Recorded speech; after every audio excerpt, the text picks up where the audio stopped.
Muchas gracias, Ian. Es un gran placer estar con ustedes nuevamente.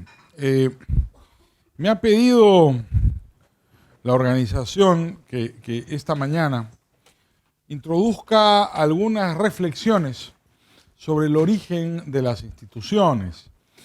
En primer lugar, el término instituciones es un término un poco confuso, ¿no? No todos entienden lo mismo cuando hablan de instituciones.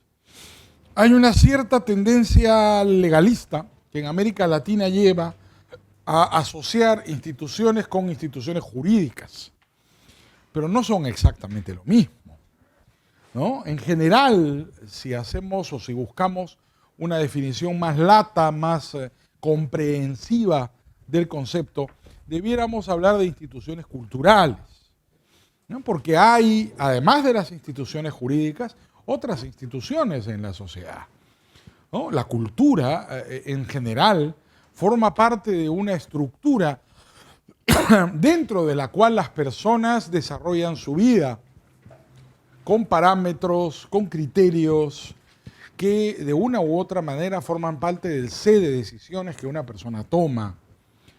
La moral es un elemento cultural. Las formas de vida, la historia, la lengua. Hay instituciones que van más allá de lo puramente jurídico. No es lo mismo ser peruano que ser paraguayo, ¿no? Cada sociedad tiene sus características. Los peruanos dedicamos una enorme parte de nuestra vida a pensar qué vamos a comer en la siguiente vez que nos tengamos que sentar a la mesa. Y se ha vuelto una sociedad completamente enloquecida por la comida, ¿no? Bueno, ese es un rasgo pues, cultural, que no es exactamente igual en los otros lugares de América Latina.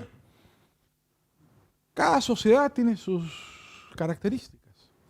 Cuando hay una institución, cuando hay un comportamiento regular, ¿no? Los sociólogos, los antropólogos hablan de regularidades. Cuando hay un comportamiento regular, cuando algo ocurre regularmente y es obedecido o seguido por más de una persona, por una pluralidad de personas distintas, puede hablarse de que existe una institución. Entonces, cuando hago esta distinción para precisar, ¿no?, que las instituciones en una sociedad van más allá de lo meramente jurídico. No vayamos a pensar que estamos hablando solamente como instituciones o de las instituciones públicas de una sociedad, que alguna gente las puede entender así, o de las instituciones recogidas, por ejemplo, en la Constitución o en los códigos de nuestros países. Estamos hablando, o podemos hablar, de fenómenos mucho más complejos. En segundo lugar, el concepto evolución. Ese es para mí un concepto muy importante. Entonces, cuando Ian me dijo, ¿por qué no hablas de la evolución de las instituciones? Dije, bueno, primero hay que tratar de esclarecer los conceptos. ¿Por qué hablamos cuando hablamos de instituciones? Y en segundo lugar, ¿de qué concepto de evolución estamos hablando? Ustedes saben, el concepto de evolución fue el gran concepto del siglo XIX, ¿no? La evolución como una filosofía, como una posición filosófica, llevó al concepto político, a la idea de progreso, ¿no? El siglo XIX es el siglo de la evolución, de la idea de progreso. Pero, ¿qué es la evolución? Mucha gente cree que el concepto de evolución está asociado con las ciencias naturales. Y de hecho esa es una visión generalmente difundida, pero no es exacta. En realidad el concepto de evolución no nace en las ciencias naturales, nace en las ciencias humanas. Es un concepto tomado de las ciencias humanas y trasladado a las ciencias naturales. Hoy día, por ejemplo, alguna gente crítica con el concepto de evolución, por ejemplo, los socialistas, acusan a los liberales de ser darwinistas sociales. Bueno, eso es injusto porque es exactamente al revés. Darwin será un evolucionista biológico, pero los liberales no somos darwinistas sociales, porque en realidad el concepto de evolución es un concepto que surge fuera del ámbito de las ciencias naturales.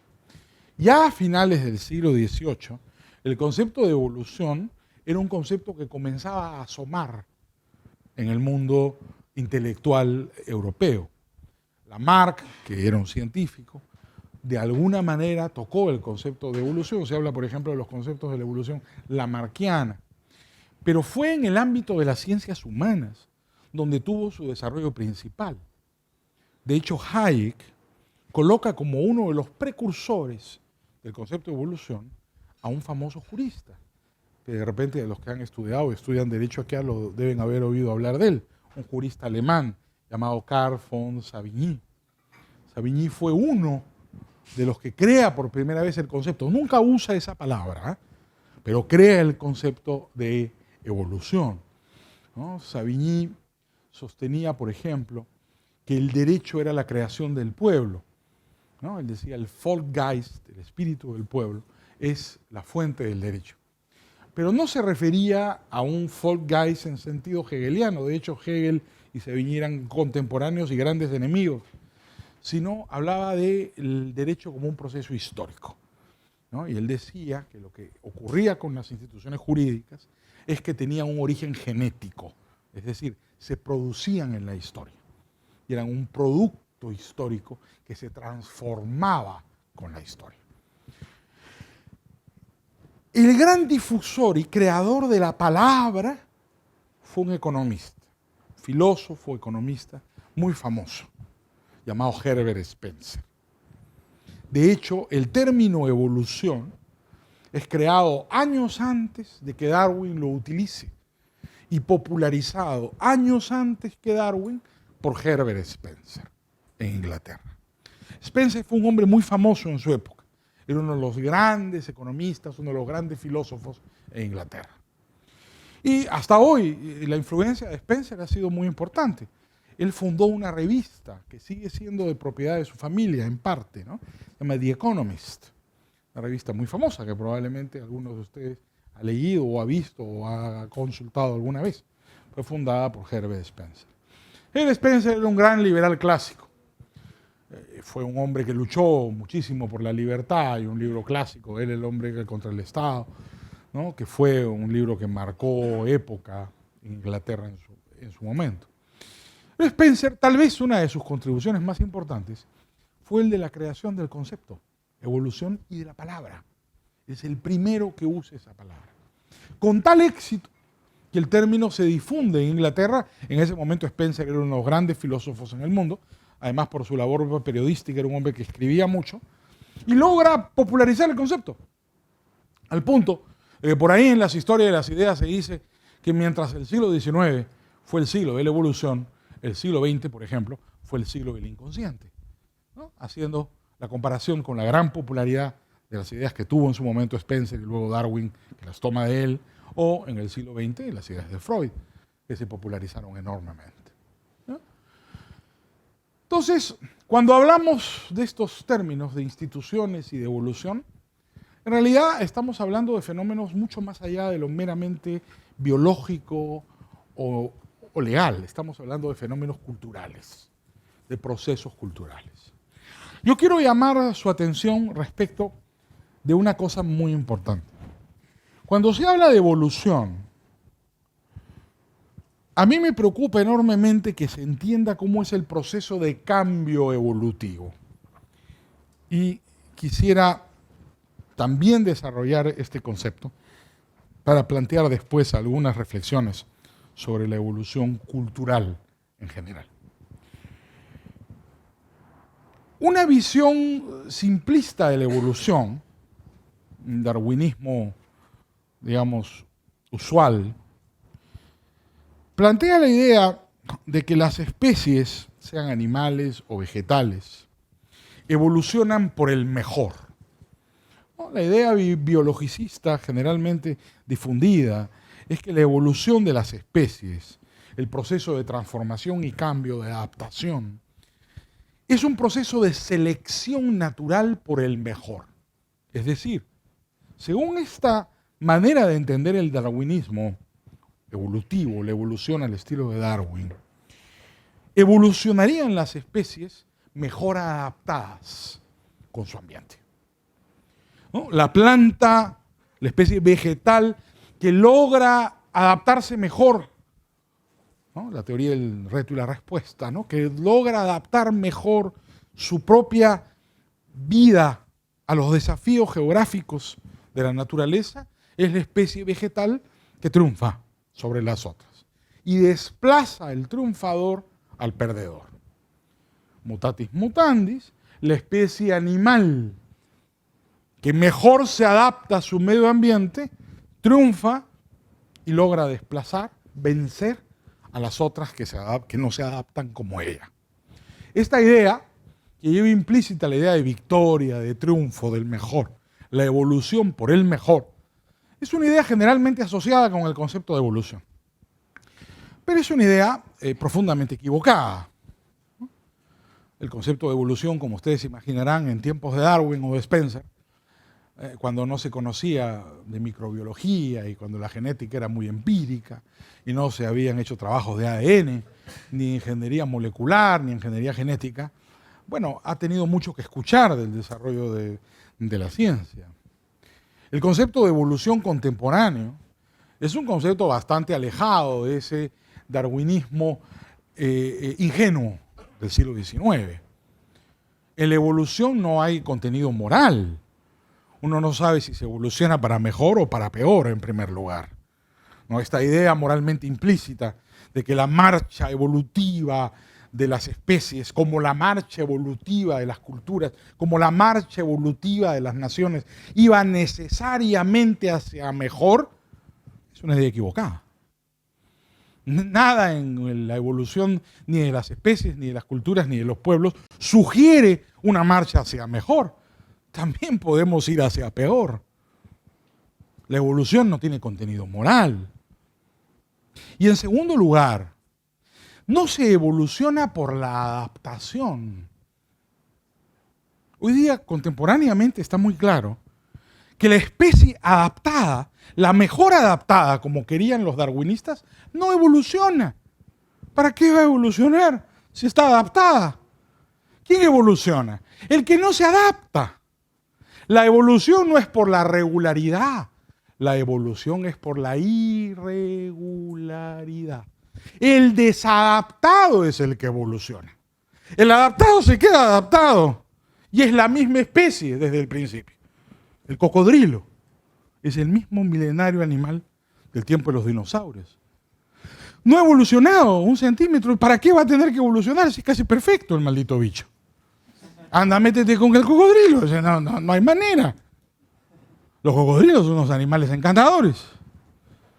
Ahí están. Yo una vez estuve en Egipto y fuimos a un criadero de cocodrilos y te los dan chiquitos así. Claro, el cocodrilo del Nilo crece a 7 metros, ¿no? Imagínate ese monstruo de 7 metros. Bueno, te los dan y es del tamaño de un micro, ¿no? Te los dan en la mano y los tienes así chiquitos. Y de chiquitos se están mordiendo, te quieren matar. Ah, es un bicho maravilloso. ¿Por qué va a evolucionar? ¿Quién puede con él? El ser humano es el único que a punta de rifles, ¿no es cierto?, logra penetrar en la piel para hacerse unos zapatos. Pero después en la naturaleza, ¿quién puede con ese bicho? El tiburón. El tiburón es el mismo animal del principio de los tiempos, desde el Cretáceo. ¿Por qué va a evolucionar el maldito tiburón? Es perfecto. Una máquina maravillosa de supervivencia. Los tiburones son tan maravillosos que son como los salmones. Cuidado, esto es lo que acá los amigos chilenos, cuidado no les vayan a traer unos tiburones por acá. Se meten por los ríos y se adaptan al agua dulce. Nicaragua, el lago Nicaragua, está infestado de tiburones. Los tiburones se meten por el río San Juan y viven en el lago Nicaragua, en agua dulce. Son unos bichos geniales. Nunca han evolucionado porque no lo necesitan.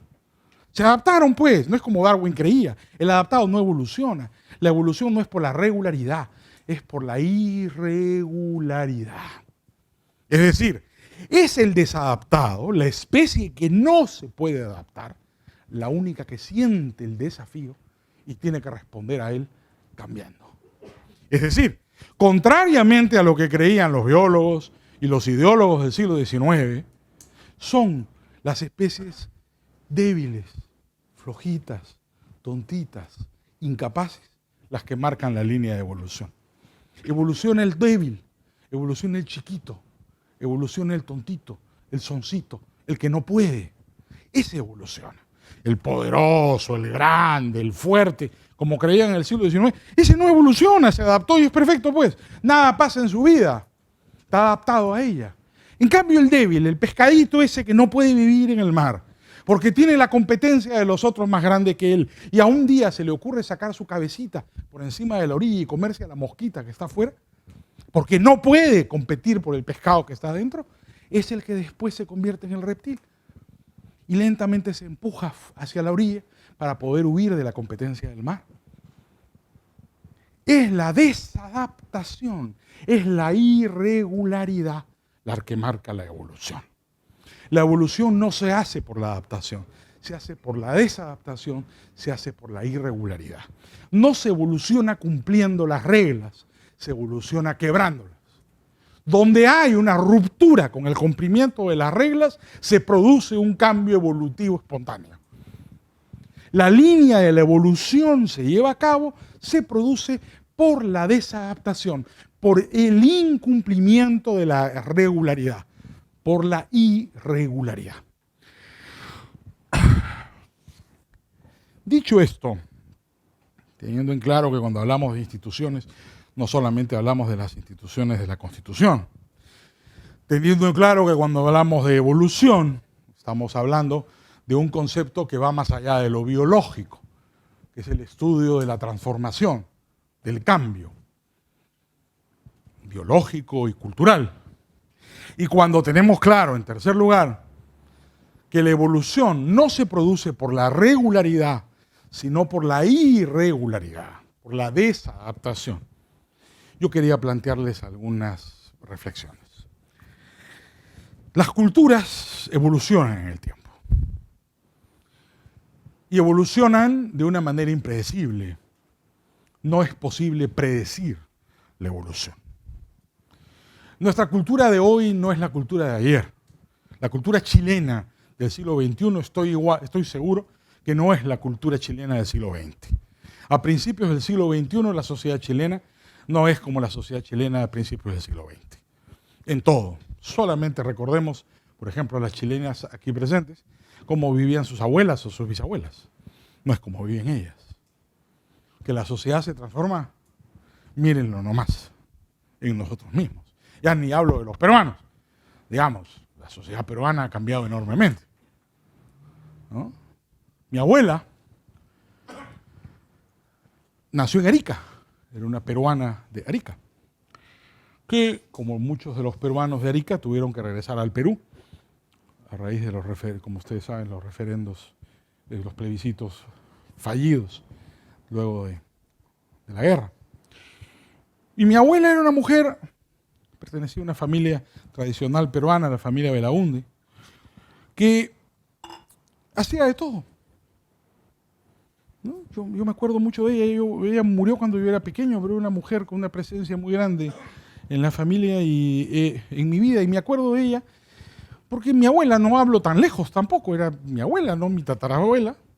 Era una señora que era capaz de hacer cualquier cosa en su casa. Y que claro, sentía con gran desprecio, por ejemplo, que uno fuera a comprar una mermelada al mercado, ¿no? O al supermercado, decía como hijito, esa porquería, no, yo te hago tu mermelada. ¿De qué quieres mermelada? Y hacía unas mermeladas buenas. Y cocinaba, imagínense, una señora antigua, además, peruana, cocinaba pues como una diosa, ¿no? Una cosa absolutamente increíble.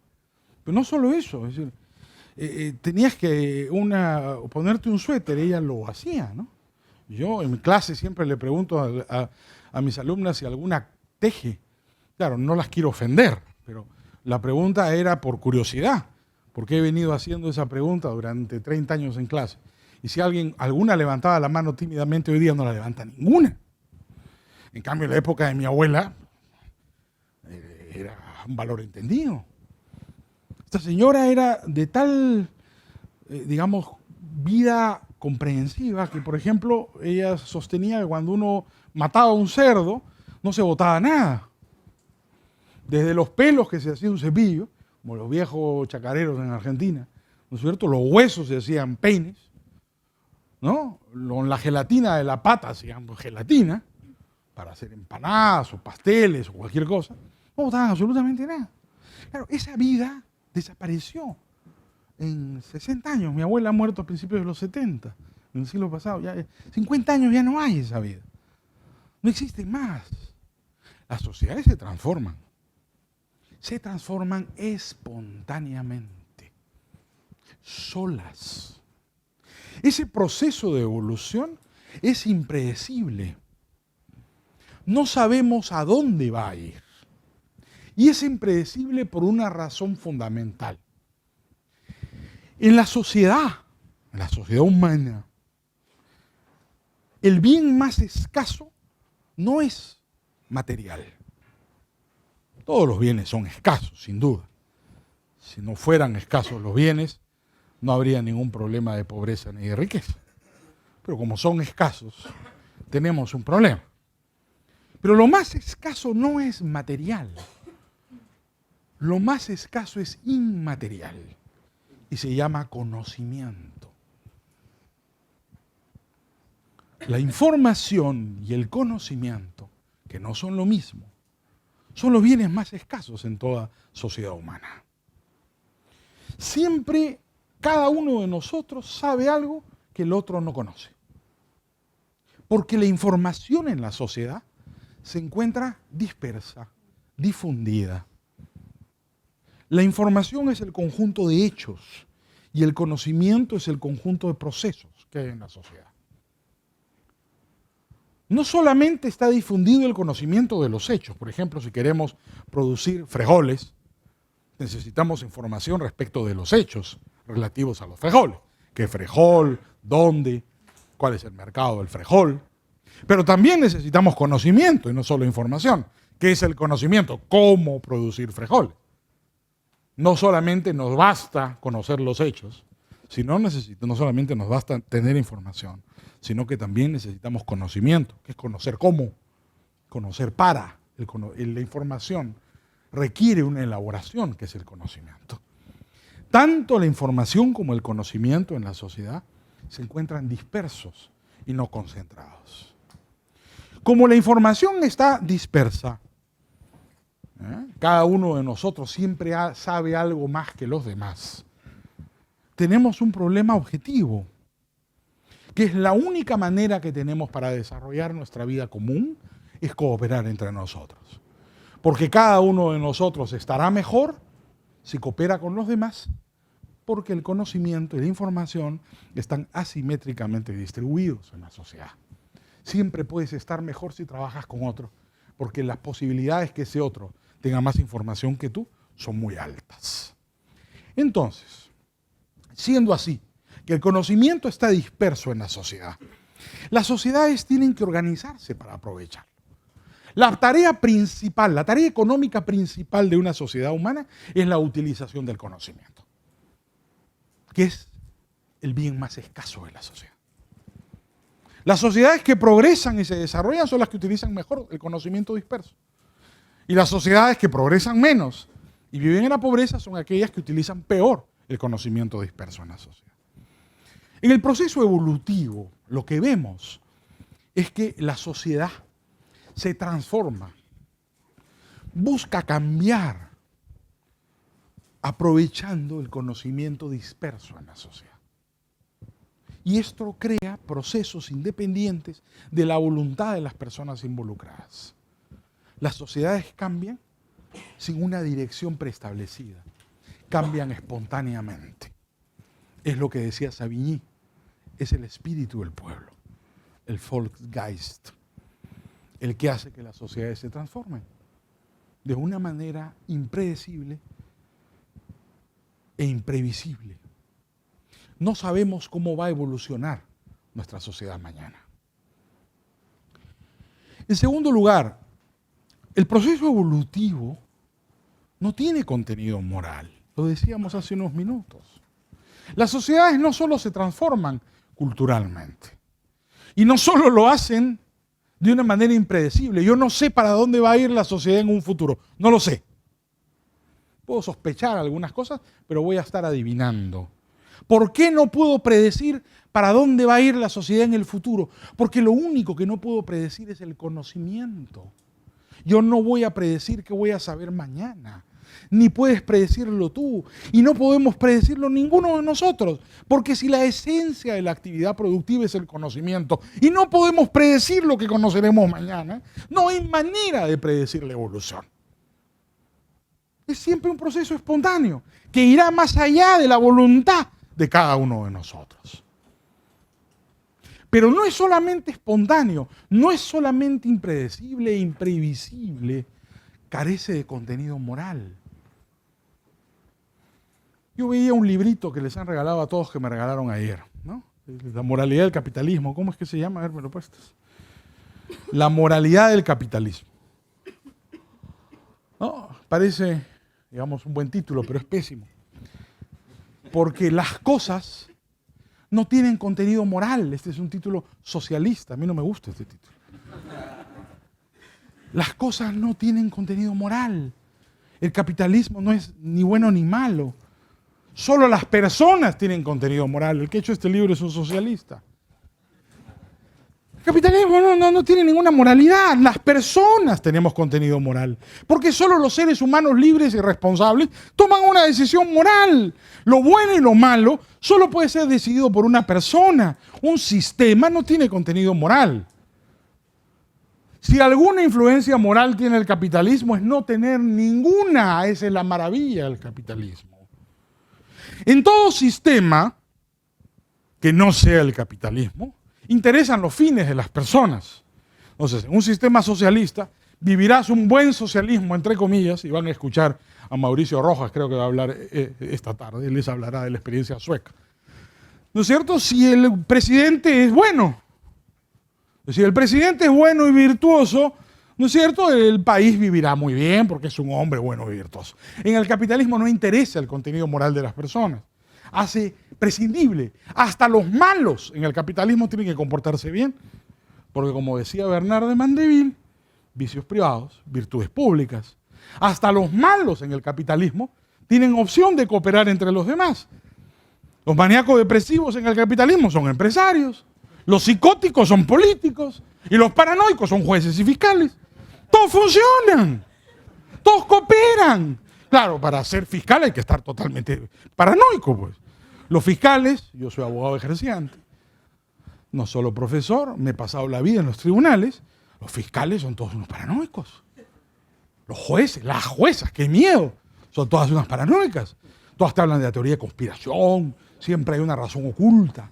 Esos son paranoicos, pues. Pero la sociedad le encontró al paranoico algo que hacer. Administra justicia, pues. Administra justicia, pues los vivimos en manos de paranoicos. Por eso me da tanta risa cuando dicen en estos programas de reforma del Estado del Banco Mundial que dicen vamos a hacer test psicológicos a la burocracia. No pasa ni uno, pues. Test psicológicos, esos son enfermos mentales. Pero felizmente son enfermos mentales y la sociedad les encontró algo que hacer. Maníacos depresivos, todos son empresarios. Yo soy abogado ejerciente, como les decía, me divierte muchísimo cuando desfilan por mi oficina, ya después de 30 años de abogado, y soy abogado litigante además, ¿no? Desfilan los gerentes por mi oficina, y lo divertido de los gerentes es verles la fase bipolar, ¿no? Los gerentes de ventas son todos unos bipolares, yo soy hijo de psiquiatra, y pertenezco a una extraña familia de psiquiatras y arqueólogos, entonces no puedo dejar de ver algunas cosas. Entonces llegan estos gerentes geniales de ventas y yo digo, este es un loco de los cojones, este hay que matarlo, o hay que inyectarlo, ¿no es cierto? Y llegan estos tipos que dicen, he vendido millones de dólares y le han dado bonos y stock options. Claro, después el tipo quiebra. Ah, porque está loco, pues. Va de la manía, del up and down, del up and down, del up and down y con él la empresa completa. Y creen que eso es una maravilla. Y lo premian y le dan medallas. Y es un tremendo loco. Pero el capitalismo le encontró utilidad al maníaco depresivo. Lo volvió gerente de marketing. Lo volvió gerente de ventas. Esos son los empresarios. Y los psicóticos son todos políticos. Pues. Alan García debería estar internado. Pero claro, ¿qué duda tienen? No hay un solo político que sea normal. Son todos psicóticos, pero vicios privados, virtudes públicas. ¡Enhorabuena! Entonces el capitalismo no es moral. No tiene moral, felizmente. No interesa la decisión moral en el capitalismo. Porque todos, hasta los malos, para poder triunfar, tienen que servir a los demás. El capitalismo nos hizo independientes de la moralidad. Bueno, pero eso es una nota a pie de página. Regreso a lo que estaba hablando. Lo que pasa es que me acordé de este cuento, ¿no? En la evolución no hay contenido moral. Yo no sé si es bueno o malo. Porque la moralidad es individual. La moralidad pertenece a la persona. La moralidad no pertenece al dominio de los sistemas ni de la naturaleza. En la naturaleza no hay nada moral. La moral es una creación de la civilización. La naturaleza es atroz, es horrenda. Solo tiene muerte e injusticia. La justicia es una creación de la civilización. Es un producto cultural. El ser humano creó la justicia por una aspiración de igualdad fenomenológica. Todos somos distintos, pero nos reputamos iguales. El principio de simpatía del que hablaba Hume y del que hablaba Smith. La moral es una creación de la civilización. ¿Hay algo moral en la naturaleza? ¿Donde un animal se come al otro? No, no tiene contenido moral. Eso nos parece malo, nos parece cruel. Y los seres humanos hemos creado la moralidad. La moralidad es una creación de la libertad. La moralidad es la más profunda creación de la civilización. Pero es individual. No está en los sistemas. No sabemos si una sociedad evoluciona para mejor o para peor. Miren Alemania. El típico ejemplo, ¿no?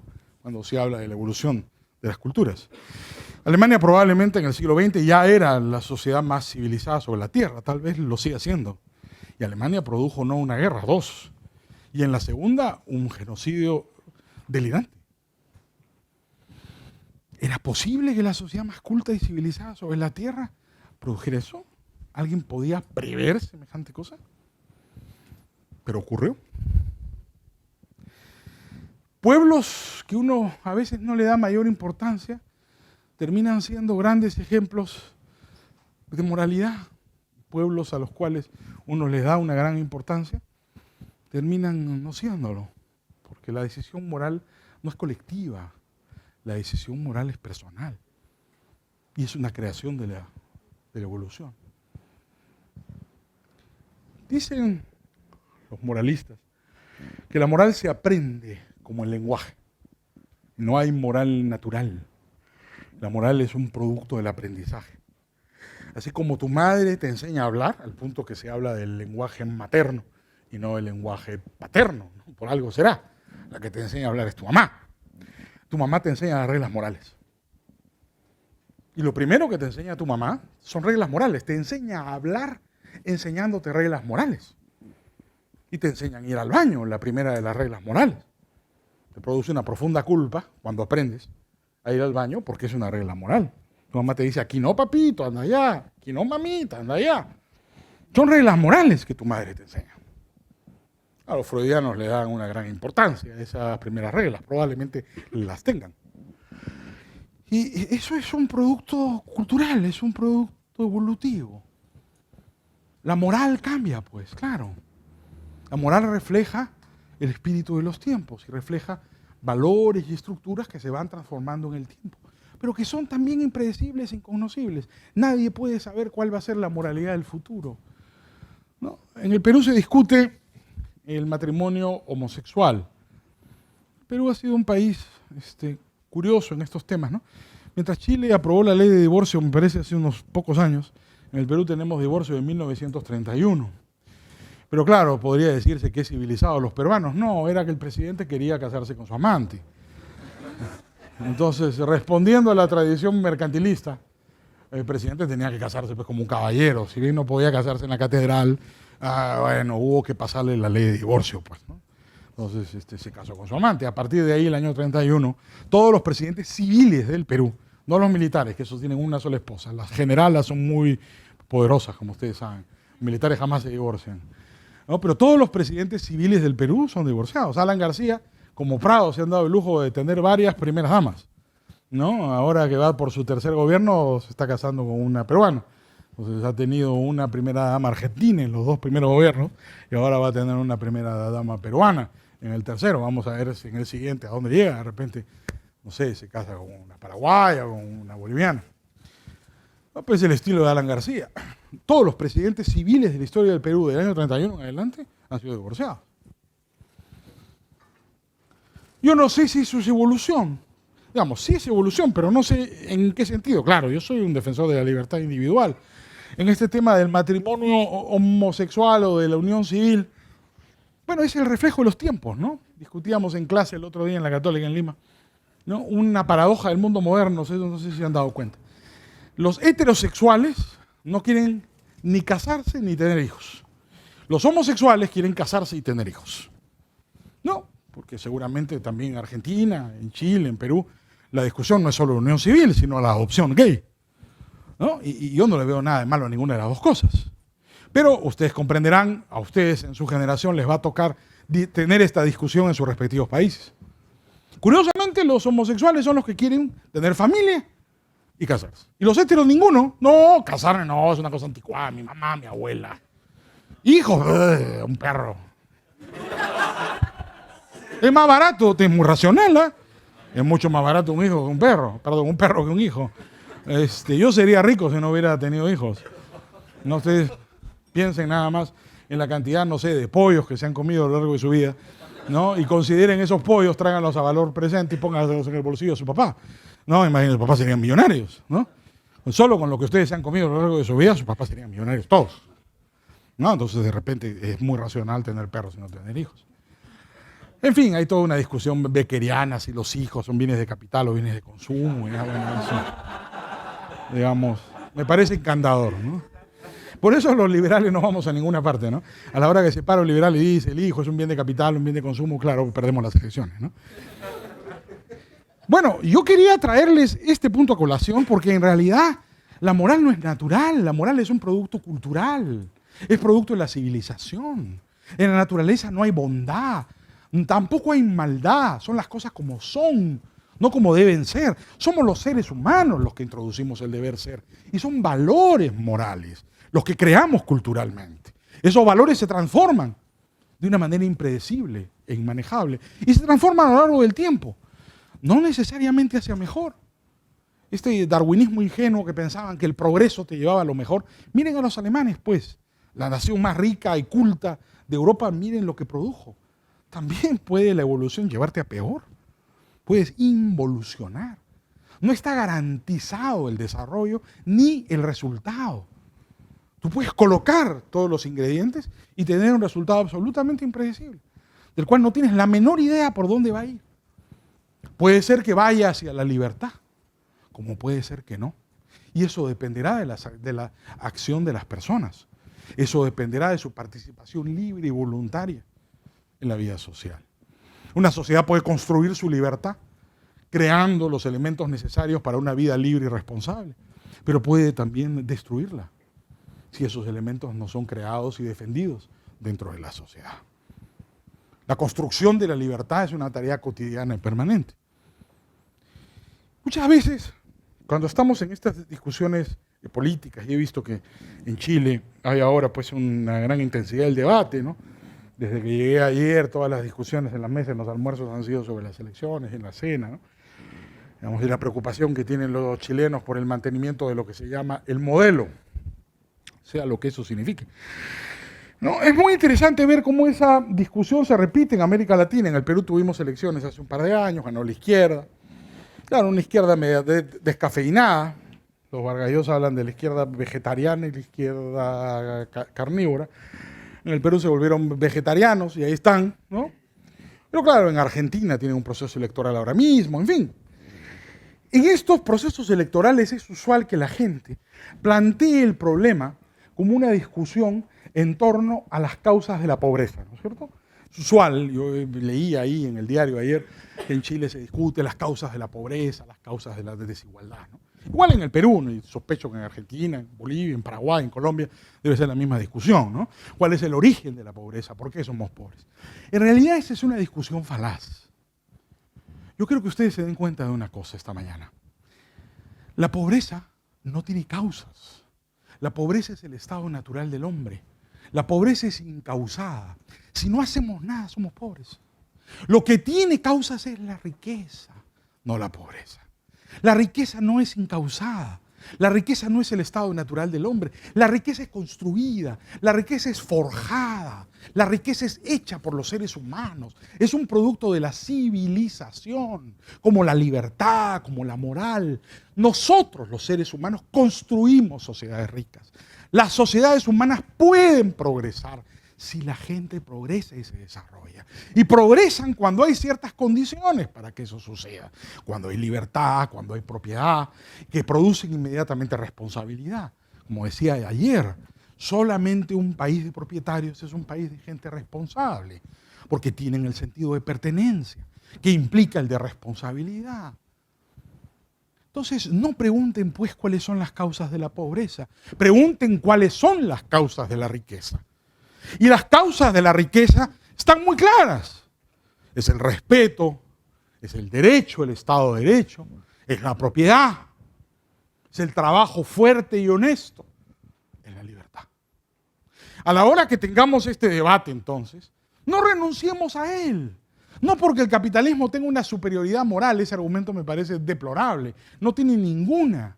La razón es porque solo la riqueza tiene causas.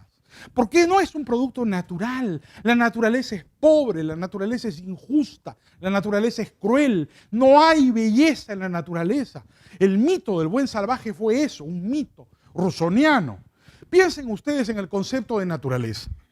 El estado de naturaleza en la filosofía es uno de los mitos más comunes en la ciencia política. Hobbes es el gran creador del concepto de estado de naturaleza en el mundo moderno. Pero ¿cómo era el estado de naturaleza de Hobbes? Atroz, atroz. Era una situación donde nadie tenía derecho propio, sino todos tenían un derecho común. Hobbes lo llamaba el iura inomia. Todos tienen derecho a todo. ¿Qué pasa cuando todos tienen derecho a todo? La gente se mata entre sí. Y Hobbes lo llamaba homo homini lupus, el hombre lobo del hombre. ¿Cuándo la gente deja de matarse? Cuando hay derechos particulares. Cuando yo tengo mi derecho separado del tuyo y tú del nuestro, y cada uno el suyo, y podemos excluirnos civilizada y pacíficamente, cada uno respecto de los demás, cuando desaparece el iura inomia, cesa la violencia. En la naturaleza hay un estado de iura inomia, un estado de violencia perpetua que es un sinónimo de retraso y pobreza. La naturaleza no es moral, no tiene contenido moral. Somos los seres humanos los que creamos la moralidad y hacemos digna la naturaleza, fenomenológicamente. Somos desiguales y siempre lo seremos. No hay dos personas iguales. Por ejemplo, esta aspiración de la igualdad ante la ley es una aspiración. No hay dos personas iguales ante la ley. ¿Por qué? Porque el costo de cumplir la ley es subjetivo, pues, y es distinto para cada uno de nosotros. Una misma ley no le cuesta lo mismo a dos personas igual, porque cada uno de nosotros sacrifica algo diferente para cumplir con la ley. Supongamos que tenemos una ley cuyo costo de cumplimiento es 10, o digamos 1, para hacerlo más fácil. Y hay dos personas, dos ciudadanos peruanos. Uno que gana 100 y el otro que gana 10. ¿A quién le cuesta más cumplir con la ley de uno? ¿Al que gana 10 o al que gana 100? ¿Quién sacrifica más por cumplir con la ley? El que gana 10, no el que gana 100. La ley es costosa, pero el costo es inversamente proporcional al ingreso de la población. A nadie le cuesta lo mismo cumplir con la ley, pero le cuesta más al pobre que al rico. El costo es lo que yo sacrifico para hacer algo, ¿no? Por eso se habla de costo de oportunidad. Los economistas hablan de costo de oportunidad. Es un pleonasmo, todo costo es de oportunidad. Es todo me cuesta, nada es gratuito, ¿no? Hasta las cosas más elementales de la vida nos cuestan. ¿Cuál es el costo de esta conferencia? No es lo que hayan pagado, creo que muy poco por venir aquí. Es lo que han dejado de hacer por estar aquí. ¿No? Todo tiene un costo, hasta las decisiones más elementales de la vida. Por ejemplo, ¿cuál es el costo de tu novio? El otro, pues, con el que no estás por estar con él. ¿Cuál es el costo de tu novia? La otra, con la que no estás por estar con ella. No es lo que le invitas ni lo que pagas por estar con ella, ese es el precio. El costo es el otro, pues, o la otra. Toda satisfacción tiene una alternativa. Inclusive en el caso del cumplimiento de la ley, también es costoso. Entonces, todo en nuestra vida implica sacrificios. Dejar de hacer cosas para hacer otras. Por eso es que la igualdad es una aspiración de la civilización, pero es fenomenológica, nunca será real. Es cultural, hemos decidido ser iguales. Por eso somos iguales ante la ley, aunque no lo seamos. No nos importa que seamos distintos. La civilización nos reputa iguales, aunque no lo seamos. Esa es una gran construcción de la vida moderna. Pero es una construcción cultural, eso no existe en la naturaleza. Es producto de una sociedad de hombres libres, es producto de una sociedad de hombres que respetan la propiedad, es producto de una sociedad de hombres responsables. En la historia del ser humano, nunca un pueblo de hombres libres ha sido derrotado por un pueblo de esclavos. Nunca. Desde las guerras médicas, los puñados de griegos le ganaron a los persas. Los libres, los hombres libres le ganaron a los esclavos. Nunca en la historia de la humanidad ha ocurrido lo contrario. Nunca ha prevalecido la esclavitud. Nunca ha prevalecido la autoridad, el autoritarismo, la tiranía, a largo plazo. Siempre la libertad se ha impuesto. Y la razón es esa. La razón es que el proceso evolutivo de los pueblos es impredecible, es inevitable, carece de contenido moral, ocurre independientemente de nuestra voluntad personal. Muchas veces nos confundimos y pensamos que la supervivencia de ciertos conceptos o ciertas tradiciones nos ofrece un contenido escéptico respecto de la posibilidad de evolución de las culturas. Pero inclusive las palabras y los términos evolucionan con el tiempo. Veamos algunos, ¿no? Propiedad, todo el mundo habla de propiedad. Inclusive cuando estamos en clase, los profesores nos dicen que la propiedad es un concepto que viene de Roma, un concepto muy antiguo, pero ¿la propiedad romana es la propiedad de nuestros tiempos? Más allá de la palabrita, a la hora que estudiamos un poquito, nos damos cuenta que no, que será la misma palabra, pero el contenido es distinto. La propiedad de los romanos no es la propiedad de los modernos. En Roma, la propiedad era una cualidad de la cosa. Hoy día, la propiedad es un derecho de la persona. Recuerden ustedes que Roma era un mundo politeísta, donde las cosas tenían voluntad. Pues en Roma las cosas tenían voluntad, pues había un Dios de cada cosa y la voluntad de las cosas era independiente de la voluntad de las personas, al punto que la voluntad de las personas estaba sujeta a la voluntad de las cosas. La proprietas romana era un derecho de la cosa. La cosa tenía un derecho a ser de propiedad, pero no yo tenía un derecho sobre la cosa. Era al revés, la cosa tenía un derecho sobre mí. Yo no sé si aquí tenemos algunos chicos que estudian derecho, que son abogados, pero hay una institución del derecho contemporánea que nos permite darnos cuenta de ese concepto, que es un arcaísmo, es una reminiscencia del pasado. Es el concepto de las servidumbres. No sé si aquí algunos de ustedes están familiarizados. Por ejemplo, en el campo, la servidumbre se llama la servidumbre de paso, cuando uno tiene una finca, ¿no? Y la finca y una finca atrás de tu finca. Y la única manera que tiene la finca atrás de la tuya de llegar al camino es pasando por la tuya. Eso se llama una servidumbre, ¿no? Hay de muchos tipos, de vista, de campo, en fin. ¿Quién es el titular de la servidumbre? ¿La persona o la cosa? El titular de la servidumbre es la cosa.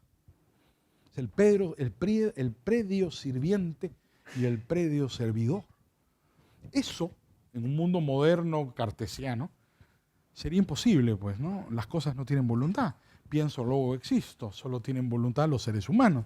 Entonces los únicos sujetos de derechos son los seres humanos. Pero resulta que hay cosas con derechos. En nuestro sistema es la servidumbre. Eso es Roma, pues. La servidumbre es el derecho romano. Es el concepto romano de propiedad. Pero ese concepto convive con el concepto contemporáneo, que es creación del siglo XVII, con Grocio y ahí en adelante, que se crea el concepto moderno de propiedad. Entonces, cuando hablamos de propiedad, inclusive una palabrita tan mentada, ese propio concepto ha evolucionado en el tiempo. La propiedad moderna no es la propiedad antigua. El concepto es completamente distinto. En un caso es un derecho individual y en el otro caso es una cualidad de la cosa. La justicia. Hablamos de justicia cada rato, ¿no? ¿Cuál es la definición estándar de justicia que le enseñan a uno en la primera clase de Derecho o en las clases de Ciencia Política, que hablaban de Rawls ayer, ¿no? Decían que Rawls había sido muy influyente en Chile, una pena. La definición estándar de justicia, ¿no? Es la de Ulpiano, ¿no? Todo el mundo cita la definición Ulpiano. La justicia es dar a cada quien lo suyo. Bueno, claro, diría yo en primer lugar, cuidado con Ulpiano. Ulpiano era un monstruo. Todo el mundo cita Ulpiano, la definición de justicia de Ulpiano, y Ulpiano no merece que lo citen en nada. Si Ulpiano era el prefecto del pretorio de Alejandro Severo, el emperador Alejandro Severo, es decir, ser como el general Contreras, más o menos, o como Vladimiro Montesinos. Ese era el señor Ulpiano. Entonces no veo a los chilenos dentro de 1000 años citando al general Contreras en el concepto de justicia, como no veo a los peruanos citando al comandante Vladimiro, al capitán Montesinos en el concepto de justicia. Pero ahí lo citan. Yo no sé por qué. Ulpiano era un monstruo, y eso se sabe de siempre, ¿eh? Lo mataron en un complot ahí de los pretorianos, ese es el señor Ulpiano. Pero en fin, todo el mundo cita como loros la definición del buen Ulpiano. Dar a cada quien lo suyo en Roma no significa dar a quien lo suyo en el siglo XXI. Hoy día, dar a cada quien lo suyo significa respetar los derechos subjetivos. ¿No es cierto? Tú tienes derecho a algo, entonces hacerte justicia es darte lo tuyo. Pero eso no significaba en Roma. Ni siquiera existía el concepto de individuo. Eso es una creación de la Edad Media. El individuo es obra de Duns Scoto, creación de los franciscanos. No existe el individuo antes de Duns Scoto. Eso no existe en la filosofía occidental. ¿Qué era en Roma dar a cada quien lo suyo? En Roma se suponía que el orden era cosmogónico, cósmico, y cada uno ocupaba un lugar en el cosmos. Había una sinergia, equilibrio de los cuerpos, un concepto aristotélico. Entonces, hacer justicia en Roma era que cada cual ocupe su lugar en el cosmos. No, que derecho individual ninguno. Tu lugar es ser esclavo, eso era hacer justicia, que fueras esclavo. Tu lugar era ser patrón, dueño, patricio, tu justicia era que tú ocupes tu lugar en el espacio. No podemos citar a Ulpiano para definir justicia, es una cita anacrónica, monstruosa. No, además de que el tipo no merece ningún respeto, el concepto no tiene nada que ver con el concepto contemporáneo de justicia. No, Rawls habla de eso a cada rato. El problema con Rawls es que es teólogo protestante. Él antes de ser filósofo fue teólogo, entonces no lo lean. O léanlo como teólogo, ¿no? Entonces, con las mismas prevenciones de los teólogos, igual que leer a San Juan Nepomuceno o cualquiera de ellos, es otro teólogo más. Y los teólogos, lamentablemente, los teólogos cristianos predican éticas proselitistas, ¿no? Como los musulmanes y los judíos. Los únicos teólogos que no predican éticas proselitistas son los hindúes. Son cosmogónicos, hay 30 millones de dioses, hay hasta libre competencia de dioses en el hinduismo, ¿no? Entonces, claro, hay pues un contenido ideológico siempre en estos argumentos, ¿no? Se me ha ido la hora, pero no quisiera que no hubiera algunas preguntas. Concluyo aquí. La evolución cultural es un proceso independiente de nuestra voluntad. Se produce como consecuencia de la cooperación. Es impredecible, es inevitable, es incognoscible. Lo sabemos después de que ha ocurrido, no antes. No tiene contenido moral. No es racional en el sentido cartesiano de los términos. No responde a la lógica de la razón, responde a la lógica de la preferencia. La cooperación no es un proceso racional en el sentido cartesiano, lógico de los términos. Es un sentido, en el sentido praxeológico, responde a la lógica de la preferencia. La gente coopera entre sí en función de lo que le gusta o le disgusta, o de lo que cree que le disgusta o lo que cree que le disgusta, o lo que cree que le beneficia y lo que cree que no le beneficia. Ese resultado condiciona e influencia nuestras decisiones individuales y es producto de la esencia del ser humano. El ser humano ha progresado precisamente porque ha logrado guiarse por sus propios procesos cooperativos, tratando de utilizar el conocimiento disperso, infinitamente disperso en la sociedad, de tal manera que cada uno de nosotros, al buscar su propio beneficio, termine sirviendo, sin darse cuenta, el beneficio de los demás. Esa es la clave de la superioridad de la sociedad libre, porque las decisiones morales e individuales son personales. No hay una superioridad moral en las sociedades. Lo que hay son sociedades que se sirven o pueden o le permiten a las personas servirse mejor en base a reglas abstractas, generales de cooperación, y sociedades que no le permiten a los individuos hacerlo. Los individuos dentro de una sociedad libre son los únicos individuos que pueden desarrollar conductas moralmente valiosas. La moralidad es consecuencia de la libertad y es una creación cultural del ser humano que le da dignidad y sobre todo que produce continuidad en el tiempo a través de su historia.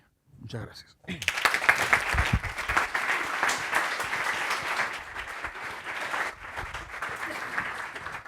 Si hay preguntas, a ver, denle.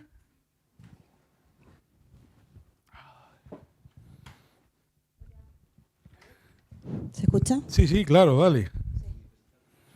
Hola, Trinidad de Chile. Quería preguntarte dos cosas. Por un lado, hablaste de que la pobreza no le veías causa a la pobreza. Me gustaría que desarrollaras un poco más ese punto porque a mí sí me parece que una buena causa de pobreza sería, por ejemplo, provenir de un estrato socioeconómico más bajo por tener menos oportunidad de no poder acceder a una educación más de calidad y tener menos herramientas. Para poder desarrollar un poco más ese punto. Y lo segundo, que hablabas que no se podía predecir el tema de la evolución y hablabas de una lógica de la preferencia. ¿No podría uno reaccionar a esa lógica de preferencia que se da dentro de la sociedad y poder predecir de alguna manera algo en base a esa lógica de preferencia? Gracias. Encantado. Bueno, tus preguntas nos obligarían a desarrollar otra conferencia, probablemente, y hay gente haciendo cola. Pero, a ver, sobre lo segundo, la lógica de la preferencia es la lógica del costo y del beneficio subjetivos. No, el costo y el beneficio no son operaciones racionales, en el sentido cartesiano.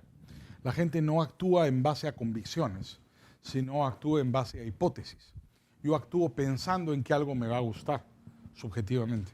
Puede ser que no me guste, pero antes de tomar la decisión no lo supe. La gente va aprendiendo con el tiempo, por ensayo y error. Se equivoca, entonces ya no vuelve a hacer lo mismo. Y cambia su preferencia. La cooperación social responde a la lógica de la preferencia. ¿Por qué? Como el conocimiento está disperso y no concentrado, el hombre aprende a que muy rápidamente, si coopera con su prójimo, tiene más posibilidades de que le vaya mejor que si actúa individualmente. Porque cada uno de nosotros sabe algo más que nosotros no sabemos. Eso se llama la división del trabajo. ¿No? Fue la genial observación de Adam Smith. Darse cuenta que a todos nos va mejor si todos trabajamos en conjunto. Porque cada uno de nosotros puede hacer algo mejor que los demás. ¿No? Siempre hay algo en que una persona puede hacer mejor, ya que, como diría la Biblia, los talentos no están igualmente repartidos. Siempre hay alguien más inteligente, alguien más fuerte, alguien más trabajador, alguien más imaginativo, alguien más audaz, alguien más, qué sé yo, esforzado. No, no somos iguales. Precisamente la diferencia es la que hace la riqueza del ser humano. El hombre progresa, precisamente sale del estado de naturaleza, porque logra explotar esa habilidad, descubre esa habilidad, aprende y puede cooperar entre sí, guiados por la preferencia, no por la razón. ¿No? Entonces, el proceso evolutivo es una consecuencia final de la organización social por las preferencias, que hace que la gente comience a comportarse de una manera impredecible. Yo no puedo saber cómo va a ser la sociedad del futuro. No tengo la menor idea. Porque no va a ser cuál, no sé, no tengo manera de conocer tampoco cuál va a ser el desarrollo futuro de los procesos cooperativos. ¿En qué mundo viviremos? ¿Un mundo más anarquista, con menos Estado, por ejemplo la web? ¿No? Hay alguna gente que ha escrito cosas medio futuristas diciendo pues que el Estado va a desaparecer muy pronto, porque el Estado se vuelve inútil. En un mundo comunicado globalmente, ¿para qué quieres el Estado? Tú, el día de hoy, ¿no es cierto? Si quieres celebrar un contrato, tú y yo queremos hacer un negocio en Colombia. Podemos pactar en nuestro contrato la ley del Estado de Nueva York y nos escapamos del Estado chileno, del Estado peruano y del Estado colombiano. Y si no nos gusta el juez de Nueva York porque es muy caro, pactamos un arbitraje. Y lo podemos hacer en la Cámara de Comercio de París o en Panamá. Con lo cual nos hemos escapado de la ley nacional y del juez nacional. Y hacemos lo que nos da la gana. Eso no es futurología, eso es el presente. Y ya no te hablo de los bitcoins, ni te hablo de miles de cosas más que se vienen. Un concepto del derecho público clásico, la mayoría de edad. Concepto tan conflictivo, ¿no? No se vende trago a los menores de edad, las relaciones sexuales entre menores de edad, no valen los contratos entre los menores de edad. A mí ese concepto siempre me pareció ridículo, ¿no? Yo decía en clase hace años, ¿no? Hoy día con más razón. Decía pues que las principales decisiones, las decisiones más importantes, uno las toma cuando es menor de edad y esas son decisiones inválidas. Por ejemplo, la decisión que vas a estudiar, estás saliendo del colegio y todavía eres menor de edad y has tomado la decisión de qué vas a hacer en tu futuro cuando eres menor de edad, de acuerdo con el Código Civil o los Códigos Civiles de América Latina, es una decisión nula, ¿no? Un menor de edad no puede tomar decisiones, pues es una estupidez, pues un menor de edad claro que puede tomar decisiones. Eso viene de Roma. Hoy día los niños compran por internet. ¿Cómo diablos sabes quién compra en Amazon qué? Ya no tiene sentido. Ahora, eso es impredecible. Yo no sé qué va a pasar mañana. Nadie lo sabe. Ni Jobs, cuando inventó, qué sé yo, todos los ¿no? El iPod, el iPhone, el iPad. ¿No? Ni él tenía idea de lo que iba a pasar, mucho menos que Samsung le iba a ganar. No, el pobre se murió antes de que le dé la cólera por eso. Pero, ¿no? Tampoco lo podía apreciar. ¿Y qué le pasará a Samsung? Nokia hace 10 años era la gran empresa de tecnología. Nokia se fue a la quiebra. So what? Es impredecible. No hay manera de saberlo. Felizmente. Eso nos hace libres. El problema de la pobreza. El problema de la pobreza es que la pobreza es el estado natural del hombre. Digamos, si tú no haces nada, eres pobre. La civilización es la que nos saca de la pobreza, por distintos caminos. El hecho de que tú hayas nacido en una situación distinta que otra persona, no significa necesariamente que tú vas a ser más pobre que otra persona. Se pone la herencia como un ejemplo. Yo les puedo decir una cosa, ¿eh? Yo, digamos, si me buscan en internet, por ahí, me ponen en Google, van a ver que en el Perú yo aparezco como abogado, digamos, como abogado de casos escandalosos. Siempre estoy en la televisión. A todos los casos escandalosos en el Perú son míos. Y muchos de ellos son por herencias. Yo les puedo decir una cosa. La herencia es la peor tragedia que existe. Porque siempre los herederos terminan siendo pobres. Es al revés de lo que creen los socialistas. La herencia es una maldición. Los herederos siempre se van al diablo. Se pelean entre sí, quiebran, no tienen ningún talento, porque el heredero no tiene ningún incentivo. Los que progresan son los pobres, no los ricos. Luego están ahí y quiebran. Las grandes fortunas heredadas en el Perú, ninguna existe desde hace una década. Ni una. Las nuevas fortunas en el Perú son de tipos que acaban de hacerla. Hijos de inmigrantes. Gente que llegó ayer al Perú. El Perú es una sociedad bien antigua, digamos, 500 años de ser una sociedad cortesana, ya de maneras barrocas y de estilos culturales. Los ricos, ninguno de ellos vienen del sector informal. Los nuevos ricos del Perú, los ricos de los últimos 15 años son todos informales. Yo creo que la herencia es absolutamente irrelevante. Es muy distinto de lo que la gente cree. La herencia elimina todos los incentivos en los herederos para trabajar responsablemente. Por eso yo les he dicho a mis hijos que no van a tener herencia. ¿No? Que yo me la voy a reventar completita. Así, no les va a tocar ni un carajo. Pero por decisión mía, ¿no? Me da la gana, voy a estar todo, hasta el último centavo. Y lo saben, además, como saben que estoy un poco loco, ellos saben, sí, ya sabemos que no nos toca nada. Perfecto, para que se la ganen. Los herederos no van a ninguna parte. Se sacan los ojos. Los peores juicios que he tenido en mi vida, y he tenido juicios bien sangrientos, han sido por herencias. Y los herederos no van a ningún sitio. Todos fracasan, todos quiebran. Los que triunfan son los que no heredan. Esos son los que triunfan. Sí, doctora, dele. Ay. Estaba prendido. Ya. Y ahora sí. Buenos días, mi nombre es Ivette Avaria, de acá de Chile. tú hablas de que la evolución es espontánea, ya, pero también lo que hemos visto un poco es que la sociedad va respondiendo a distintas señales que van saliendo. Entonces me preguntaba de repente si es posible que los ideólogos o los intelectuales que van analizando los comportamientos sociales, al desarrollar ideas, al desarrollar hipótesis, puedan influir un poco en el futuro comportamiento. O sea, derivando en el fondo en no un absolutismo de espontaneidad, sino que también exista algo de racionalidad en este proceso evolutivo. O sea, lo que va sucediendo va influyendo. Por ejemplo, muchos estudios sobre el cambio climático, el problema, proliferación de ambientalistas, bla, bla, bla, y hay gente que va desarrollando una cierta cultura acorde a lo que va pasando en la realidad. No sé qué. Bueno, yo quisiera distinguir cultura y evolución de moda, ¿no? Porque, claro, los intelectuales muchas veces tienen influencia sobre la sociedad, buena o mala influencia, ¿no? Así como hoy día está de moda el ambientalismo, a finales del siglo XIX estaba de moda la teosofía y la hipnosis, ¿no? Y la gente andaba pasándose corriente de unos a otros a ver si eso mejoraba la salud, te rejuvenecía, ¿no? O andaban en trance hipnótico, llevados por mediums, encontrando la filosofía en un supuesto más allá. El ser humano, por supuesto, se mueve por muchas razones, básicamente incognoscibles. Hay algunos intelectuales con gran influencia en sus sociedades y hay otros que no la tuvieron, por ejemplo, en vida y la tuvieron después. O hay algunos intelectuales a los que hace famoso a una tercera persona, ¿no? Y ellos en vida nunca lo fueron. El punto está en que ningún intelectual puede controlar las consecuencias de su influencia. Inclusive los que han tenido una sana intención, por ejemplo, de ayudar a su comunidad. Sus ideas pueden ser usadas para bien o pueden ser usadas para mal, porque la decisión no le corresponde al intelectual que la produce, sino a las personas que la siguen o a las sociedades que adoptan sus ideas. Así como un martillo puede ser usado para hacer un mueble, también puede ser usado para matar. Exactamente igual, una idea hecha con buena fe puede ser usada para lo bueno como puede ser usada para lo malo.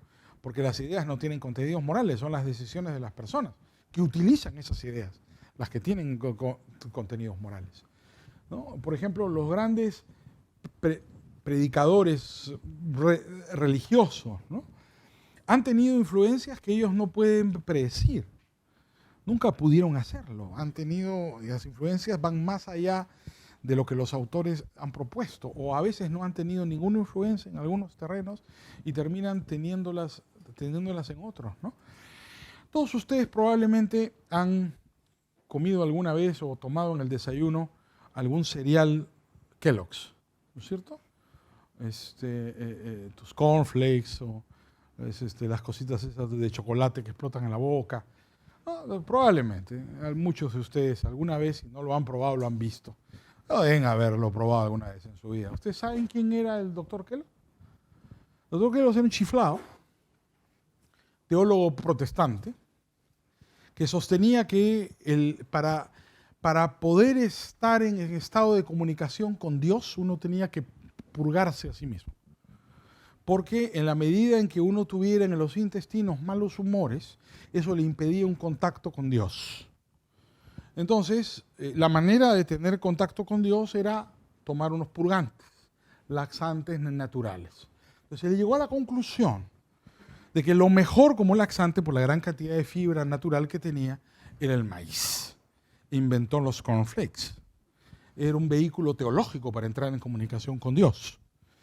Al punto que hasta hoy la iglesia del Dr. Kellogg's es dueña de la marca Dr. Kellogg's.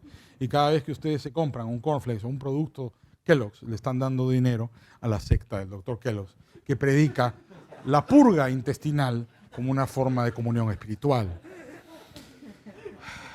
Yo que sé cuáles eran las razones del Dr. Kellogg's.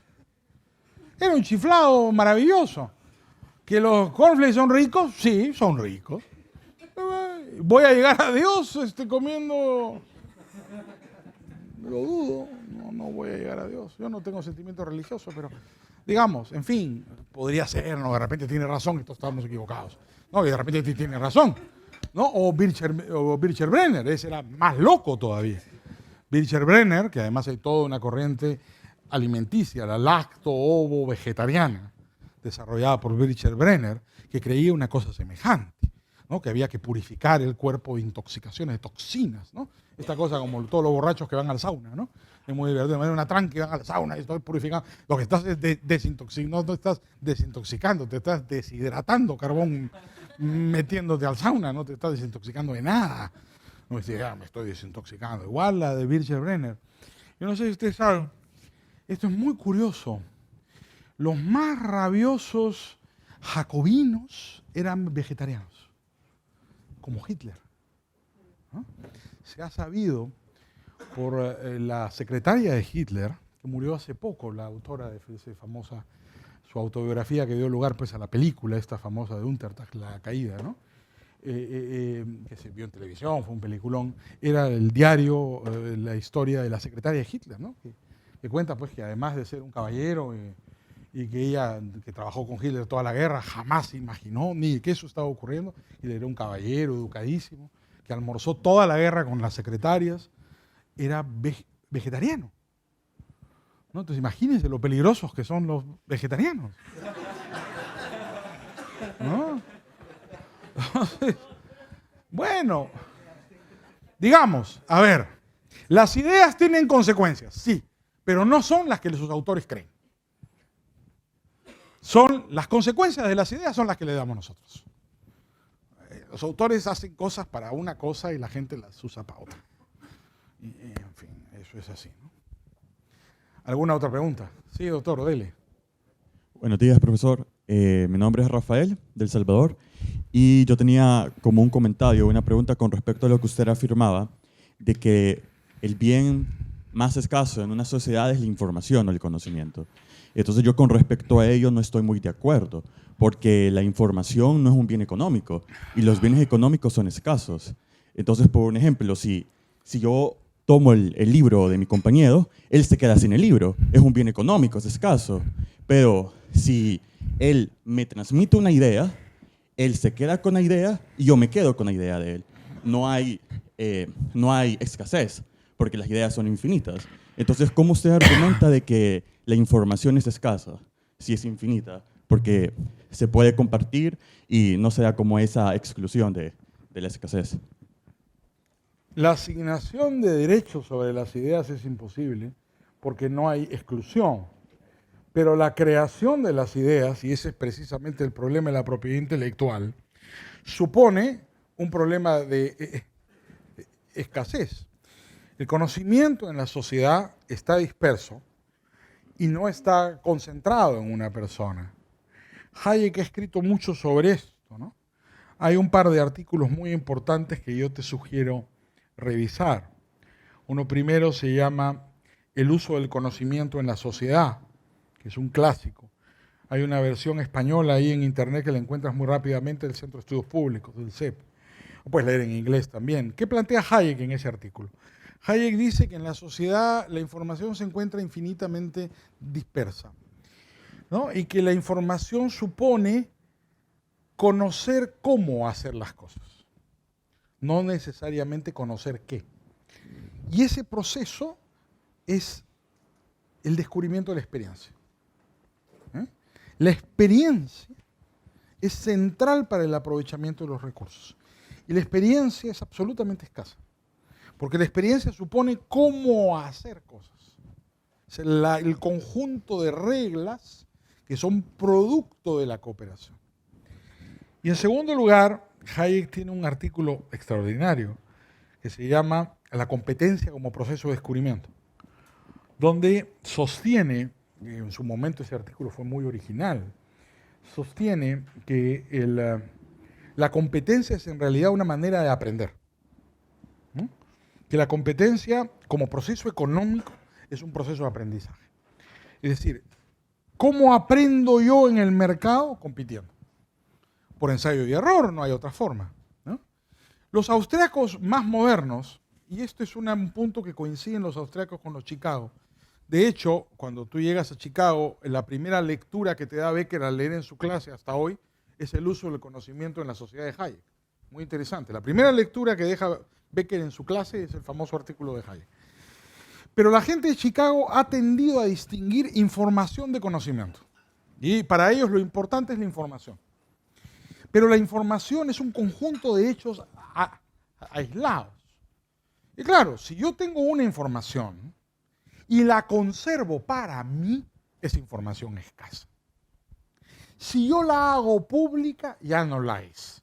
Y ese es el punto que te preocupa a ti, el problema de la propiedad intelectual. Si yo tengo una información y la mantengo como secreto industrial, es absolutamente escaso. El momento que la hago pública, por ejemplo, a través de una patente, ya lo que tengo es un monopolio, no un problema de escasez. La Coca-Cola, ¿por qué jamás ha patentado su fórmula? Porque la mantiene como secreto industrial. Y por supuesto que es escaso, al punto de incognoscible.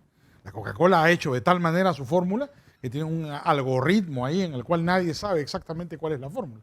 Por eso nadie ha podido reproducirla exactamente. Entonces, la información, claro que es escasa, en la medida en que tú la mantengas reservada. Cuando la haces pública, la publicidad es la que hace que la información ya no sea escasa. Igual con el conocimiento. El conocimiento es un proceso de aprendizaje. Entonces, aprende la persona individual. ¿Cómo haces público el conocimiento?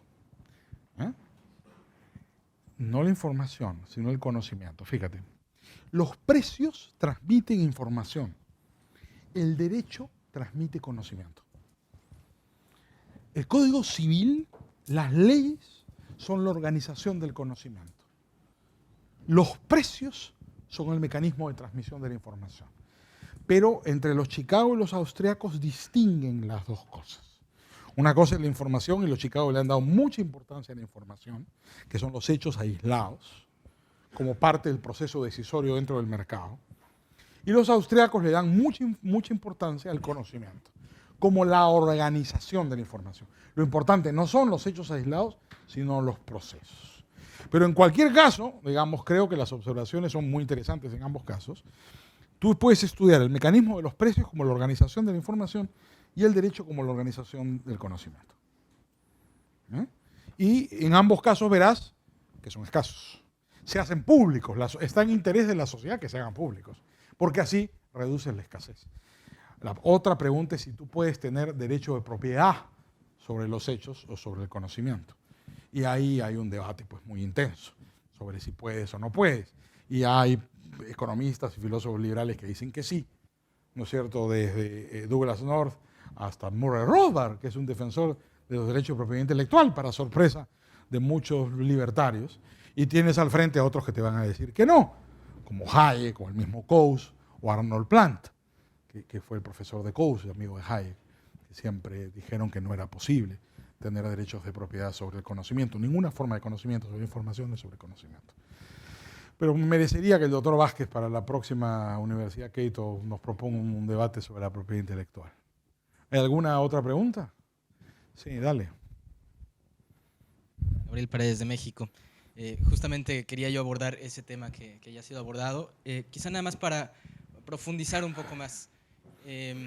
Por razones más bien pragmáticas, más que racionales, ¿es posible, en su opinión personal, el compartir esta información, no tener los derechos de propiedad intelectual de manera personal, no explotarlos de forma capitalista? De forma racional me parece que sí, pero en forma pragmática. ¿Es posible, bajo criterios pragmáticos, compartir esta información, restringir de alguna manera esos derechos de propiedad intelectual en lo individual, que no signifique exactamente hacerlos sociales, pero sí abonar al crecimiento económico con innovación, al abonar al crecimiento y a la evolución? ¿Es posible que evolucione esta institución del derecho de propiedad intelectual hacia algo más colectivo, aunque no signifique que sea necesariamente bueno para la sociedad? ¿O sí? A ver, dos cosas. Uno, me llama poderosamente la atención por qué en tu pregunta opones pragmatismo a racionalidad. Esa no es una, digamos, una antinomia válida, ¿no? Porque no significa que una persona práctica no sea racional, ¿no? La razón práctica kantiana, por ejemplo, es tan válida como la razón pura, ¿no? Son otras razones. Entonces yo no, digamos, no haría esa oposición. Un hombre práctico, una razón práctica no tiene por qué violar las reglas de la lógica. Puede haber otra lógica, ¿no? Por eso yo hablaba que en la acción humana está la lógica de la preferencia, que no es la lógica de la razón. Y la cooperación se hace por la lógica de la preferencia, ¿no? Para que vean ustedes una cosa, ¿el derecho es racional? Bueno, uno podría decir sí, ¿no? Pero ¿en qué sentido? ¿Es la lógica de la razón o es la lógica de la preferencia? A la hora que tú estudias una regla jurídica, la regla jurídica no es lógica. La regla jurídica importa una decisión, ¿no? A ver, el que mata a una persona será penado con tantos años de cárcel. ¿Eso es un silogismo lógico? ¿Cómo distingue uno un silogismo lógico de uno que no lo es? Si satisface una pregunta, ¿verdadero o falso? Una regla jurídica no es verdadera ni falsa, ¿no? Otra regla jurídica, no una penal, sino una civil. El que causa un daño a otro debe indemnizarlo. ¿Es verdadero o falso? No, pues. No es ni verdadero ni falso. El derecho no es lógico en el sentido cartesiano de los términos. El derecho es praxeológico, es fruto de la cooperación. Una persona debe indemnizarlo porque hay razones pues, económicas y morales por las cuales si tú dañas a otro tienes que indemnizarlo. Pero no es verdadero ni falso, ¿no? Entonces por eso me llama la atención digamos, esta idea de que lo pragmático como opuesto a lo racional. Pero yendo a tu pregunta, yo he sostenido la tesis de que evolucionas por la irregularidad y no por la regularidad. Es decir, así como los tiburones y los cocodrilos, las sociedades que cumplen con la ley no evolucionan. Los alemanes no evolucionan, son los mismos alemanes siempre. Ahí están. No cumplen con la ley, literalmente, son unas máquinas, ¿no? El derecho en Alemania es una máquina, la sociedad alemana es una máquina. Pum, pum, pum, pum, pum. Por eso son tan peligrosos, ¿no? Porque todo depende de quién dirige la máquina, pues, ¿no? Entonces van para allá o van para acá, ahora están haciéndose los buenos. Fíjense que Alemania se ha apoderado de Europa sin disparar un tiro. La genialidad de la Merkel, ¿no? De Kohl, en realidad, ¿no? El sueño de Hitler hecho realidad es la Unión Europea, ¿no? Eso es. Los alemanes son dueños de Europa y no han disparado un tiro. Ya está. Todos están de rodillas. Y no han disparado un tiro. Y son dueños de Europa. Si Hitler hubiera sido tan inteligente como Helmut Kohl, la hacía. Estarían ahí con sus banderas, se hubieran apoderado de Europa igualito. Claro, Kohl es un demócrata y Alemania es una sociedad libre y Europa es una sociedad libre. Pero también a través de una sociedad libre uno puede mover sus fichas con gran inteligencia, como han hecho los alemanes. ¿Cuáles son las sociedades que evolucionan? Las sociedades que no cumplen la ley. América Latina es el campo de la evolución. Asia, ahí donde le da y cumple la ley, donde hace lo que le da la gana. Esas son las sociedades maravillosas.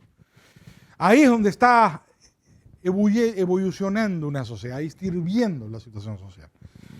¿No? Cuando la gente no cumple las leyes significa que esas sociedades se están transformando.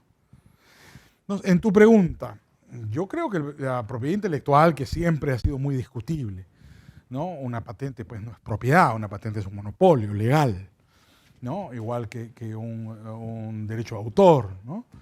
Un copyright, un monopolio. Y el punto de evolución, ustedes lo conocen, ¿no? Todos ustedes bajan música, todos ustedes juegan en internet, todos ustedes ven películas en internet y no pagan derechos, ¿no? Bueno, pues ahí está, pues, ¿no? La tecnología supera a las limitaciones de los sistemas jurídicos. Yo creo que inclusive en el tema de la propiedad intelectual vamos a ver un desarrollo muy importante, una transformación de los conceptos de propiedad intelectual, ¿no? Hoy día lo importante en el mundo de la web es la producción de los contenidos, ¿no? ¿Quiénes son los que producen los contenidos? Los productores de hardware. Tienen que comprar las productoras de contenidos. ¿Por qué? Porque para poder vender sus aparatitos necesitan algo que vaya en el aparatito. El cuento de los apps y todo esto. Es decir, tú compras el aparatito y te regalan los contenidos para que juegues con el aparatito y te compres el siguiente, ¿no? Entonces, es muy probable que el alto desarrollo de la tecnología y la información nos lleve a un cambio en la organización industrial. Y veamos, ustedes más que yo, como les decía alguien en el desayuno, yo 40 años no voy a vivir, pero ustedes sí, y van a estar jóvenes todavía dentro de 40 años, ¿no? En 50 y 60 de repente, ¿no? Y verán un montón de cosas que a mí no se me van a haber ocurrido. Y a ustedes tampoco, ¿no? Dicen, así como hay Wikipedia, ¿no? Ustedes saben que han auditado la Wikipedia y Wikipedia tiene menos errores que la Enciclopedia Británica, ¿no? Porque claro, lo corrige el pueblo, es el Fault Guys de Savigny, el viejo Savigny tenía razón, pues ahí está el espíritu del pueblo que se expresa, ¿no? Alguien pone una estupidez y dura unos minutos, viene otro que se la quita, ¿no? Así funciona Wikipedia. Bueno, dicen que Ridley Scott, no sé si conocen a Ridley Scott, es un gran director de Hollywood, él es inglés, ¿no? Pero es un gran director de cine, uno de los grandes directores de los últimos 50 años, es el de Gladiador, si han visto Gladiador, el de Alien, Gladiador, Robin Hood, son algunas de sus películas sumamente famosas. Thelma y Luis, le ha ganado el Oscar. Cada vez que hace una película está candidato al Oscar, el tipo es un monstruo, ¿no? Ridley Scott está llevando a cabo un proyecto muy interesante, un wikifilm. Ha agarrado una película y ha hecho él el centro de la historia. Ha filmado con Russell Crowe, con 3 o 4 de sus artistas emblemáticos. Ustedes saben, los directores de cine son así, ¿no? Agarran, ya tienen 3 o 4 caras que son las que son cómodos y todas sus películas las hacen con ellos, ¿no? Que es lo que pasa con Scott, ¿no? Ridley Scott ha filmado el centro de una película y lo ha dejado en la web para que la gente le vaya añadiendo el principio y el fin, como una especie de saga islandesa o un poema homérico, sin fin y sin principio, que refleje el espíritu del pueblo, lo que la gente quiere. Vamos a ver qué sucede con ese experimento, que es lo que llaman los escritores un tema, una creación colectiva, ¿no? A la hora que lo dejas ahí, mucha gente interviene. Eso hace las fronteras de la propiedad intelectual, ¿no? Yo me temo que eso, digamos, así como la conocemos, va a desaparecer, ¿no? Las patentes hoy día, ¿qué sentido tiene 70 años de patentes si a los 5 ya no sirve? ¿Qué defiende más? Es decir, sigue con patente pendiente cuando se vuelve inútil, ¿no? ¿Quién te compra un iPhone 2? Las laptops ya no van a servir para nada, es decir, ahora te las regalan. Compras una hamburguesa y te regalan un tablet en Lima, ¿no? Estos tablets chinos, ¿no? De comprar un periódico y te regalan un tablet. Claro, no sirven para nada, no valen nada. No valen nada. Entonces, probablemente la velocidad de la circulación del conocimiento es tan alta que no tiene ningún sentido protegerlo. Es más importante que siga circulando. Ese mundo van a vivirlo ustedes, ¿eh? Felizmente. Creo que es un mundo más libre que el mundo que le tocó vivir a sus abuelos.